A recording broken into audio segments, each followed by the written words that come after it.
How's it going, folks? It's Josh here with American Wilderness. Today I'm reviewing the Jeff White French trade knife. I'm going to go ahead and run this knife through some tests, and then afterwards I'm going to give you guys a little bit of a history lesson on the background of this style of knife. So let's get right into it. Alright, seeing how this knife is a pretty thin knife, I believe it's 3/32 of an inch. I'm not going to be batoning anything too big, so I'm going to go ahead and baton some of this Eastern Red Cedar here. Try to split this open, then maybe do some finer carving with it.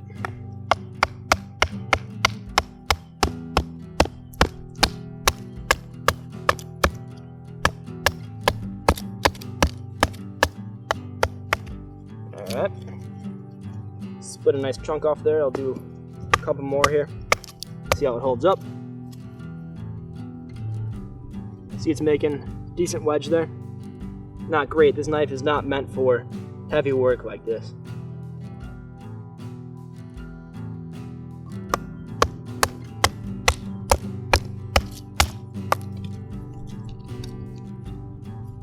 Alright.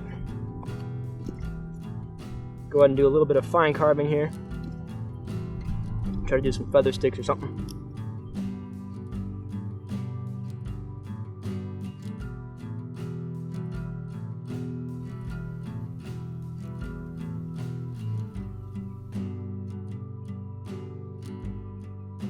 Alright, I'm going to see if I can get a bit of a one stick fire going here. Made some feather sticks out of this and made some good shavings. Didn't want to make a lot of curls, but you know, it's still pretty thin shavings of wood that'll light. So now I'm going to shave off some of this bark, make some wood shavings, try to light it up with a fire rod.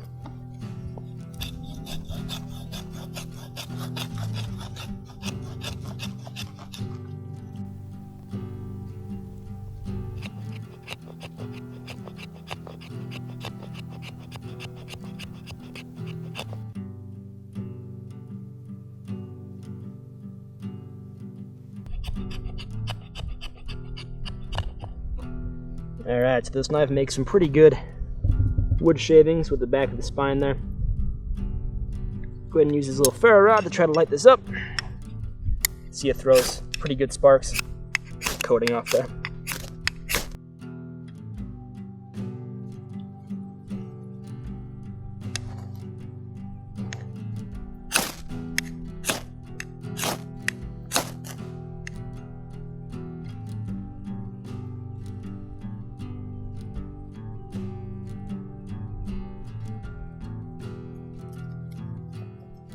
Alright, so this knife is definitely capable of making fire, that's for sure.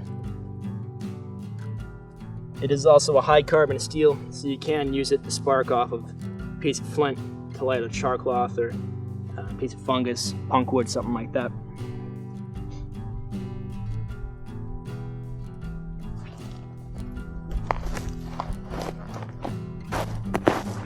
So I picked this knife up a few months ago, and the way that I put it to the test right off the bat was taking it up to the UP for a few day-long camping trip that my brother and I went on. As you can see, there's a little bit of water damage on the sheath, and speaking of the sheath, you can get it in light brown like this or a darker brown.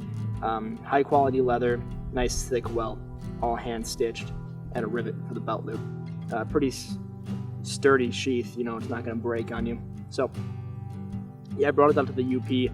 Did a lot of tests with it. I've also cleaned out fish and frogs with this knife. It works great for that and for skinning game. And that's actually what this knife was designed for right off the bat. This was designed by Jeff White, a bladesmith that actually handcrafts every single knife that you're going to buy from him.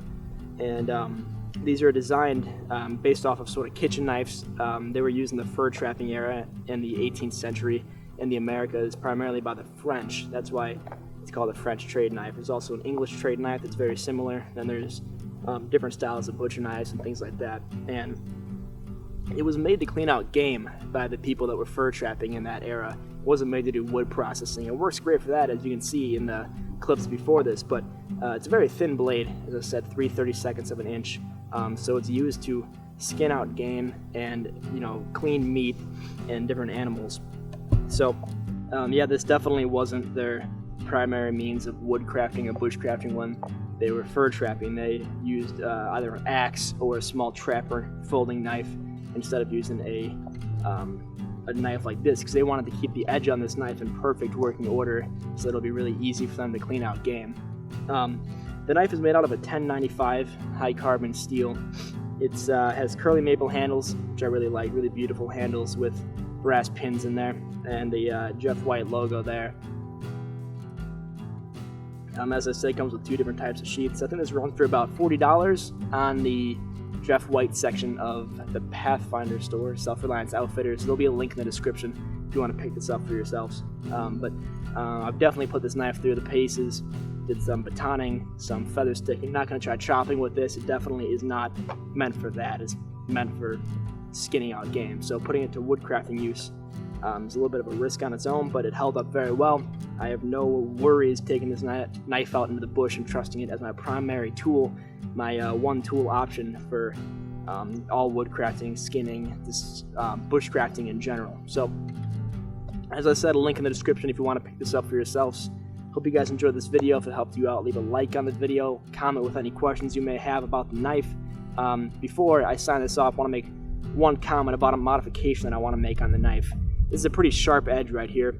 I cut my finger on this once already, actually, just trying to grab the knife, hit the blade right there. So one modification I'm going to make is I'm going to round this off with a file, just a nice round file, so that it's not as abrupt of an edge there and it won't risk cutting me. But as I said, I'm Josh from American Wilderness.